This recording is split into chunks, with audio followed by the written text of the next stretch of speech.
진짜 이제 도쿄나 오사카 여행은 좀 식상하지 않으세요? 저 같은 생각을 가지고 있는 사람들이 많은지 일본 소도시 방문객이 점차 늘어난다고 하더라고요.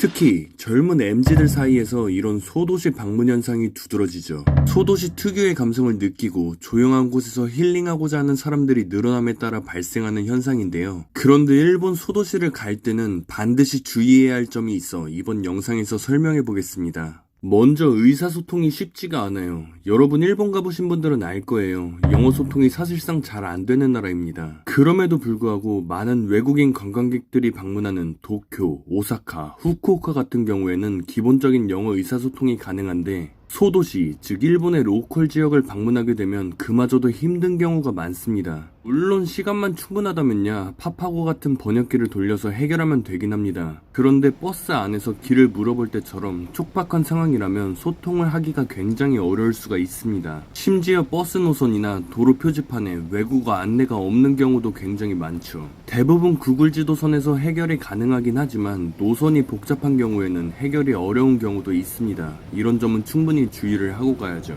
두 번째로 교통이 불편합니다. 소도시를 방문할 때 절대로 한국과 같은 도시의 대중교통을 생각하면 안 됩니다. 버스가 1시간에 2대 정도 있으면 많은 거라고 생각해야 되죠. 후쿠오카나 도쿄 같은 대도시를 가면 원하는 목적지를 방문하는 버스가 1시간에 3-4대씩은 있을 겁니다. 그런데 소도시를 가면 버스가 정말 없습니다. 그러니까 여행을 할 때도 시간 계획을 잘 해야 하죠. 그렇지 않으면 3-40분씩 버스를 기다리다가 소중한 여행 시간을 다 날려버리게 됩니다. 심지어 버스가 정말 빨리 끊깁니다. 이전에 소도시에서 쇼핑을 마치고 숙소로 돌아가려 하는데 9시 반이 넘어가니까 돌아가는 버스가 끊어지더라고요. 그래도 인구가 40만 명 정도 사는 도시여서 어느 정도 버스가 있을 줄 알았는데 깜짝 놀랐죠. 그래서 한참을 걸어가려고 했는데 또 외국에서 밤길을 걸으면 굉장히 무섭잖아요. 그래서 걷다가 결국에는 택시를 타고 숙소로 돌아왔는데 돈은 돈대로 쓰고 시간은 시간대로 썼던 기억이 있습니다. 특히 소도시에서 근교로 나갔을 때는 반드시 막차 시간을 생각하고 여유 시간까지 두고 동선을 계획하셔야 될 겁니다. 8시가 넘어가면 막차가 끊기는 경우가 굉장히 많습니다.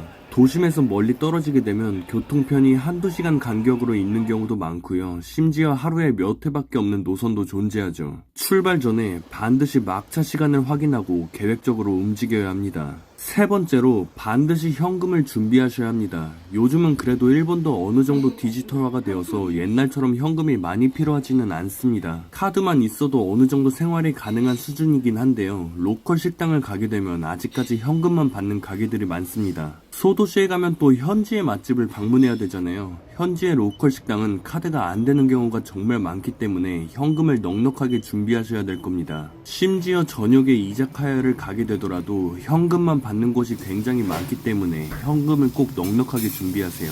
네 번째로 가게들이 일찍 문을 닫습니다.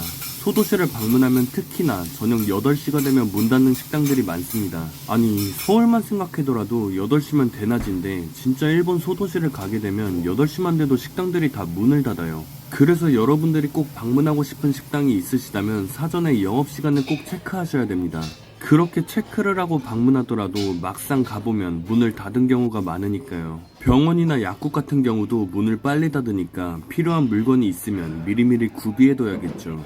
이 정도만 준비하셔도 소도시를 여행하는데 크게 문제는 없을 겁니다. 그래도 준비를 넉넉히 한다 하더라도 교통과 의사소통 측면에서 불편한 거는 어쩔 수가 없죠. 그래서 상대적으로 부모님을 모시고 여행을 할 때는 소도시보다 대도시 쪽을 권장드리기는 합니다. 그럼에도 불구하고 일본 소도시 방문해보면 진짜 매력적입니다. 어느 정도의 시간만 계획하고 가면 그 어느 곳보다 만족할 수 있는 곳이 바로 일본 소도시 여행이 아닐까 싶습니다. 비행기 값이 20만원도 안하고 숙소도 한 6-7만원이면 굉장히 좋은 곳에서 묵을 수 있으니까요. 정말 저렴하고 정말 특별한 경험을 할 수 있는 게 바로 일본의 소도시 여행이죠. 소도시 여행의 매력은 현지인들의 일상에 스며드는 경험이라고 생각합니다.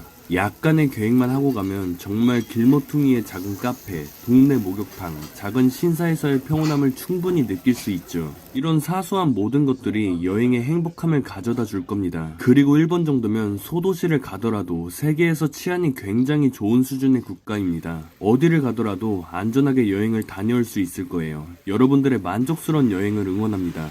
이상 느린걸음이었습니다.